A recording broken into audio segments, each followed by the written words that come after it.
Good morning, grades 3, 4, and 5. Welcome to music class for the week of May 28th.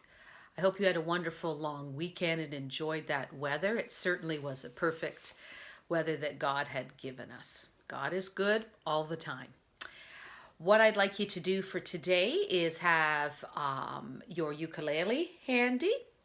I'd also like you to have your worksheet from last week and maybe a pencil or a pen if we need to do some corrections on that. Let's start with last week's worksheet, which was a music cube. And if you'd wanted to have a little extra fun after you were all done, you could color it like a Rubik's Cube using some of the primary colors that are part of the Rubik's Cube. So this was interesting. We used the 7 letters of the music alphabet, A, B, C, D, E, F, and G. And there's many, many words that you can spell just using those 7 letters. And so some of those were put on our cube. So hopefully you understood how this worked, and you would have found out quickly if you had the wrong word because it would not have fit properly. So top across here, the second month in abbreviation, February, F-E-B. Then the top across, another name for my pop, D-A-D. Then the top part down, a hungry cat likes to be F-E-D, fed. And a good place to sleep is B-E-D, bed. So that's the top. Now let's go to the side. It means to ask for, B-E-G. The answers, remember, all these musical notes on either the treble or the bass clef staff. You had to be very careful to watch which staff you were actually talking about. Just a little bit. This is for across. A dab, D-A-B, D-A-B. Now down. Not good. Well, the opposite of good is bad. B-A-D. And it means to talk a lot. Gab, G-A-B, G-A-B. So that continues on now to the front. The front across, it can sting. What can sting you? B-E-E. But it also makes sweet stuff, which is honey. Talk too much and you may get one. G-A-G, a gag. I don't think that actually would happen. Okay, the front going down, something's in it. Okay, so what would you put in it?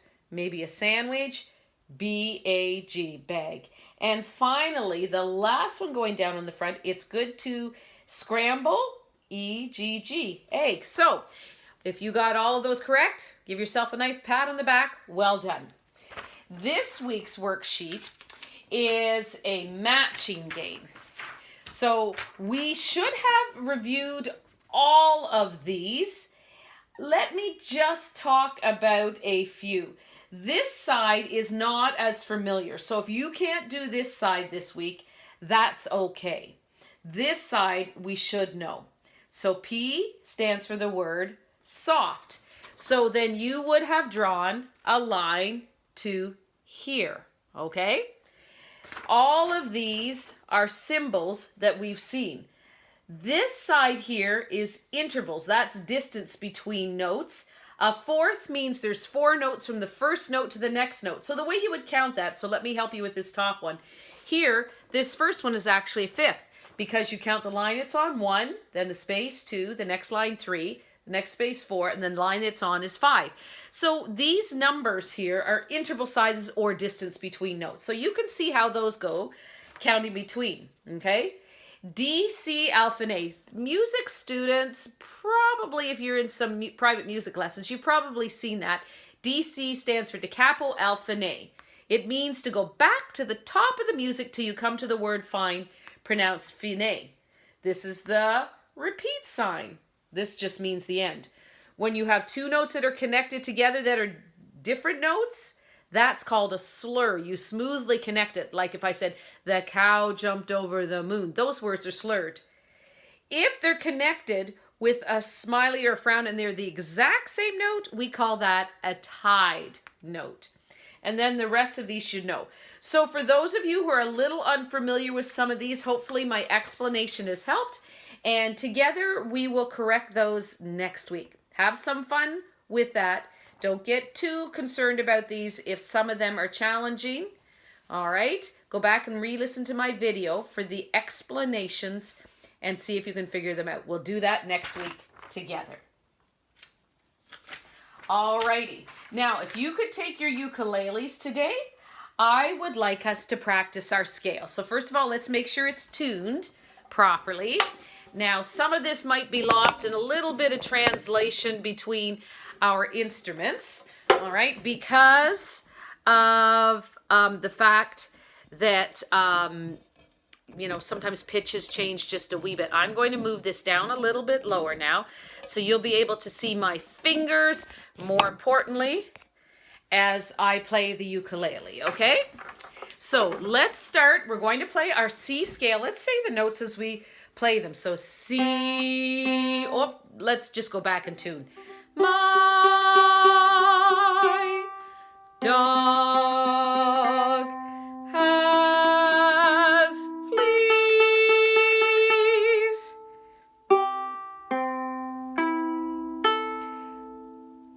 G, C, E, A. All right.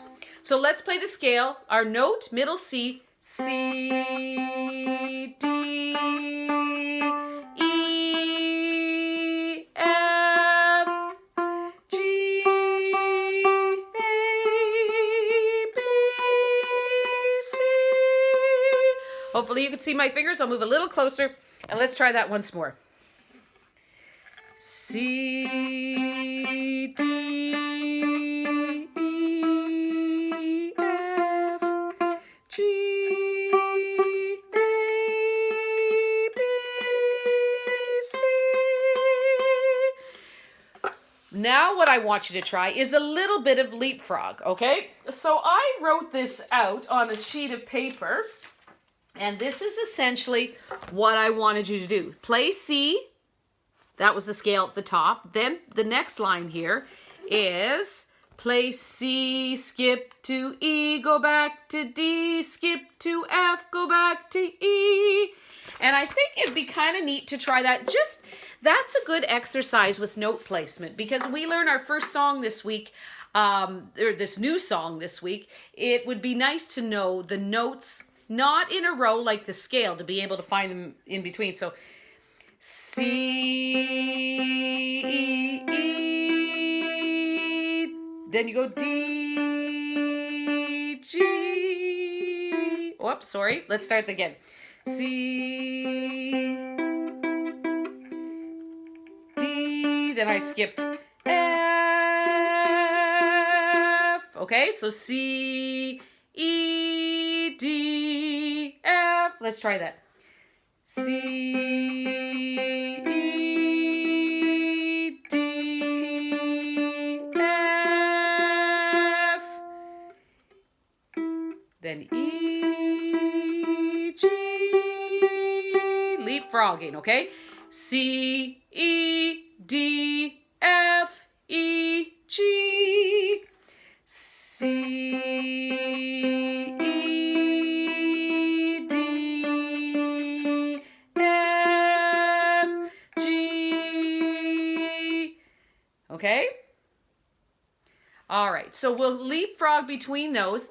And then when we work on our song, Oh When the Saints, it's C, E, F, G. We'll have some practice with playing those notes. Also, you can just play C, D, E, F, G, going back and forth. But the leapfrogging helps with a little reinforcement.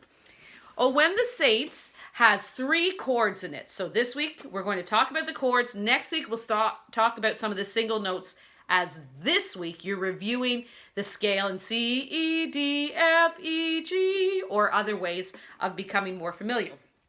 So the first chord in Oh When the Saints is a C. Remember the C? Then there we have another chord is the G. And the other chord in it is F. So I have the kindergartens are learning to sing it and use a rhythm instrument. The grade 1, 2s are going to use their bells, learning how to play this, and the grade 3, 4, 5s are ukulele. So we're creating our whole symphony, okay? And maybe one day when we're all together, we'll be able to try it, okay? So The song goes, oh, when the saints. Okay, but let's just do it with the single chords. Oh, when the saints go marching in. Oh, when the saints go marching in. Oh, Lord, I long to be in that number. Oh, when the saints go marching in. Oh, when the saints go marching in. Oh, when the saints go marching in. Oh, Lord, I want to be in that number. Oh, when the saints go marching in. I'm going to call out the chords to you, okay? Oh, when the saints go marching in, oh, when the G chord. Oh, Lord, back to C, to be in that F number. Oh, when back to C, go G marching in. So if you can just practice your C, G, and F chords. And then next week we'll start working on some single notes, and we'll send home, if I don't see you next week, some written music to help with this. Very good. Alrighty. Now, whatever you're using for rhythm instruments, we're going to get on to our story of Pilgrim's Progress. Now, I have not been able to get any more of those big white boards like this, okay, that we use to write them. Here's all our words so far. Hopefully, you've made your own paper copy for that. Okay. City of Destruction, Pilgrim, Evangelist, and Celestial City. So this week I'm adding 2 more words to our story. A character and another place. The new character is hopeful. Hopeful. Hope is worth 3 beats. Hopeful. And then by, path, meadow. Quarter, eighth note. Or we have the dotted half note worth 3 beats and 1, okay? So those are the new rhythms for today that are going to be added into our story. Let's pick up where we left off. We last saw Pilgrim, Christian Pilgrim, left in the Valley of Humiliation. Remember that he had got distracted, by thinking about himself and not doing the 2 things that he had been clearly instructed was important to do, to watch and pray. And here he lay in the Valley of Humiliation. As he pulled out the word of God, the sword, he realized in it that the good king was loving, and he never, ever gave up on his Christian pilgrims. And he wanted them to continue the journey even when they had made a mistake. He would forgive them. The good king would forgive them. And he wanted them to continue to journey where he lived in the celestial city. And as Christian Pilgrim realized this, he dusted himself up. He got off of his sore side and he stretched his legs and looked ahead. He vowed to watch and pray and no longer get distracted by other things about how great he looked or all, the wonderful things that he was doing or his shiny sword. He needed to keep his focus on his trip to the celestial city. Well, as he was walking along, feeling very encouraged once again, knowing that the good king was cheering him on, he heard a sound behind and he looked, and there was somebody walking right behind him. And Pilgrim turned his neck around and said, who are you? He hadn't met anybody so far other than Apollyon on the journey. And the gentleman said, well, my name is Mr. Hopeful. Hopeful. And I'm on my journey. I'm headed to the celestial city. Where might you be going? Pilgrim said, I'm headed to the same place. Would you like to travel together? Because sometimes it would get a little lonely when he was all on his own, and sometimes his thoughts would go wandering, and he could stay more focused if he had somebody to travel with, and they could talk about what they were doing. And so they began their journey talking about the good king, how excited they would be to get there, how much they loved the good king, how they had traveled from the city of destruction, and how they had gone through the gate of decision.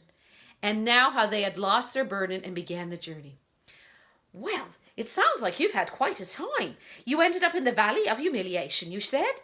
Oh, yes, said Pilgrim. I forgot to watch and pray. They told me at the Palace Beautiful that I was to do that, but I had gotten distracted on myself. Well, I think walking together will be lovely. And off they went. Well, as they were walking along, they noticed that the path started to get a little rough and that, oh, ouch! They were banging their toes, and sometimes their toes were getting a little bloody, and the path wasn't near as smooth as it had begun only a few hours ago. And as they walked, they looked over this fence, and they saw this beautiful green grass. And on it was a sign that said, Bypath Meadow. Oh, Pilgrim said, let's hop the fence and go over there. It'll surely be much better than walking on all these hard stones and stubbing our toes. Hopeful replied, I don't know that that's a good idea. I think perhaps we should just stay as we are and continue on.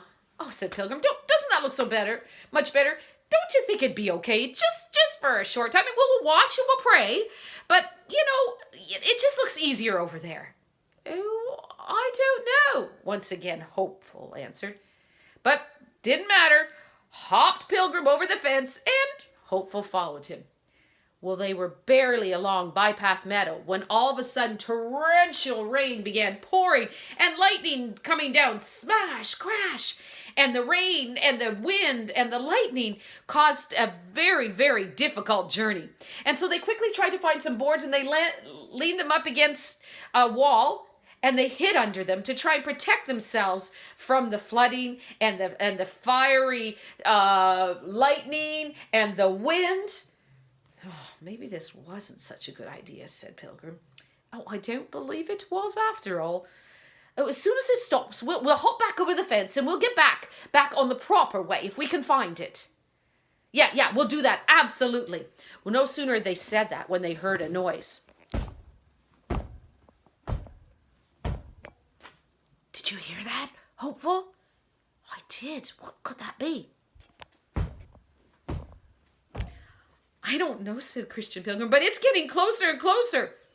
And as the sound got closer and closer, they began to shiver more and more, not just from being cold and wet, but the fear of what that noise could be. When we get together next week, we'll find out.